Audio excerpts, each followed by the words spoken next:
Welcome, day 13! You made it! Or maybe you're watching this video early just because you want to see the recipe. That works too. Okay, so we're going to be making some hot chocolate. Now, one thing I'll say about this is I usually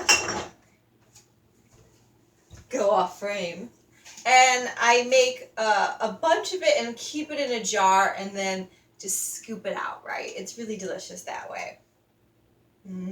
I think, okay, so what I'm going to do is I'm going to put this in a mug.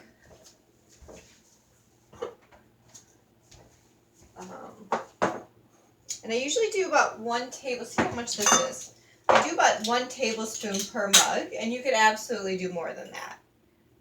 That's exactly a tablespoon. Look at that, nice. Okay, so now this is all ready to be filled up, and I'm going to, it's empty.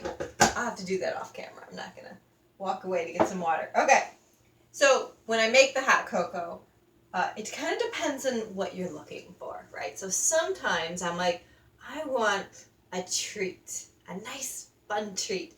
And then what I do is I make some hot milk on the stove, like almond milk, whatever you got, right? Rice, whatever. And then I like to froth it up with like a frother, right? And it's like that nice top, and it's nice and creamy and fatty, and it's like this really delicious dessert. And sometimes I want it for the medicinal benefits of chocolate, being a heart opener, being a vasodilator, for before meditation, as like a chocolate ceremony. And in that case, I just use water. Either way, same recipe.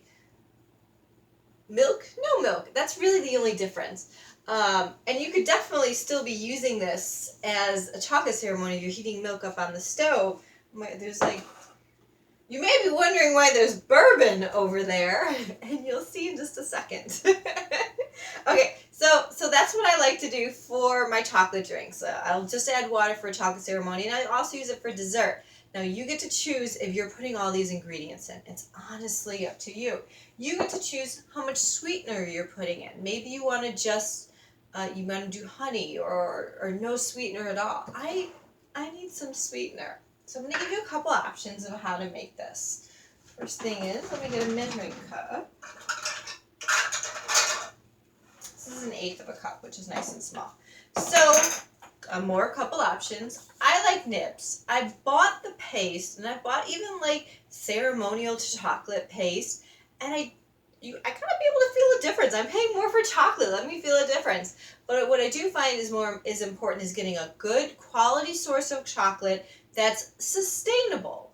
That's, a small farm. So there's lots of things I do to find a good source of chocolate without being chocolate paste ceremonial grade. And you could totally buy ceremonial grade. I've done that. Usually it comes in big bricks, and you have to cut it all up, and then you can use it.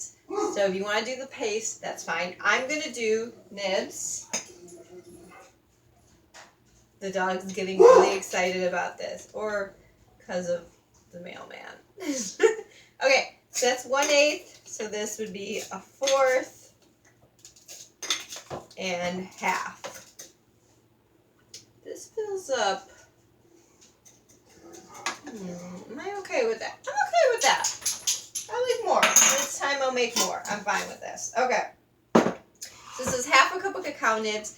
Now at this point, if you wanted to add in some cacao powder as well, keep in mind the cacao nib is both is the powder and the butter together. Like, they haven't been separated yet. So you're also getting the fat, and that's important for this recipe. But if you don't want so much, you want more of like a traditional hot chocolate feel as opposed to like a Mexican hot chocolate where they comes in the brick and then they cut it up, or like then you could definitely do 1/2 powder and 1/2 nibs, and I think that's still a good proportion. And then I want to do 1/2 maple sugar. Like I said, maple sugar is my sweetener choice. You can use whatever resonates with you, and if you want, you could just not do so much sugar. It's delicious, and this is my sweetener of choice. So this is the only sugar I keep in the kitchen. It's expensive. I know it's expensive, but it also encourages me to use less sugar because I'm like, shit, do I have $25 for a bag of maple? No, it's more. well, it's like about $20 a pound. So it's expensive, especially because I get organic. I really like this company. It's really nice and fine. So I use it for sugar, instead of brown sugar, whatever. Just this is my sweetener that I roll with. It resonates with my body. Okay, now we're gonna get a little bit fun, and we're gonna have. I split open these vanilla beans. Now to really make vanilla extract, you're supposed to use the full bean. But I don't because I'm actually pretty rubbish at getting all the vanilla out. And these guys are like $5 a pod. And you have to really try and use them within 6 months. This guy is like 6 months old, maybe a year old at this point, and he's hard as a rock. But a really good quality bean will still be soft. And then I have filled up. I got maple syrup came in this, and I kept trying to find a reason to reuse it. So now it's my vanilla. See, it says so. So I filled this up with bourbon, and I have a bunch of pods in the bottom that I've already scraped out. And these are going to be the last few that I got from my pack. And then they will sit and wait for me to use.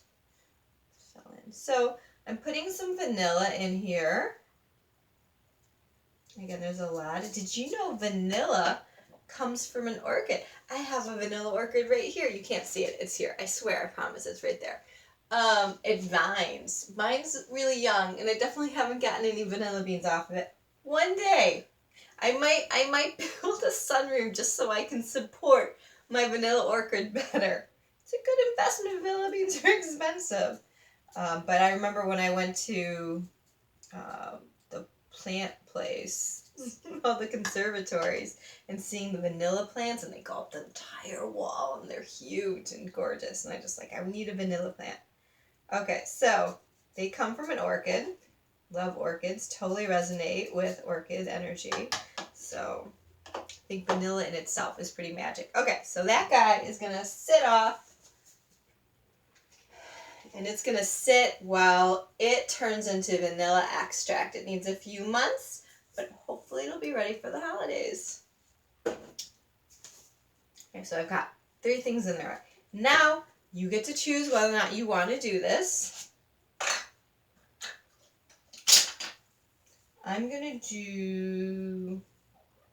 How much do I want to do? I'm going to do a half a tablespoon of cinnamon. I'm going to do, that cinnamon smells really good, and just some dashes of paprika. It's probably about half a teaspoon right there. So it's spicy. It's spicy, and I like that. And this is totally optional.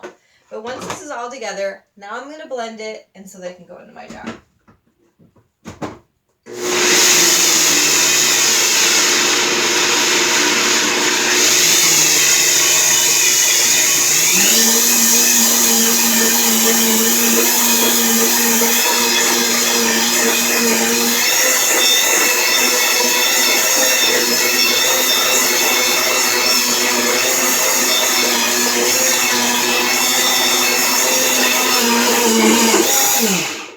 Okay, and so you want to try and catch it, which I think I did a good job, before the fat starts to warm up enough that it could actually start to liquefy.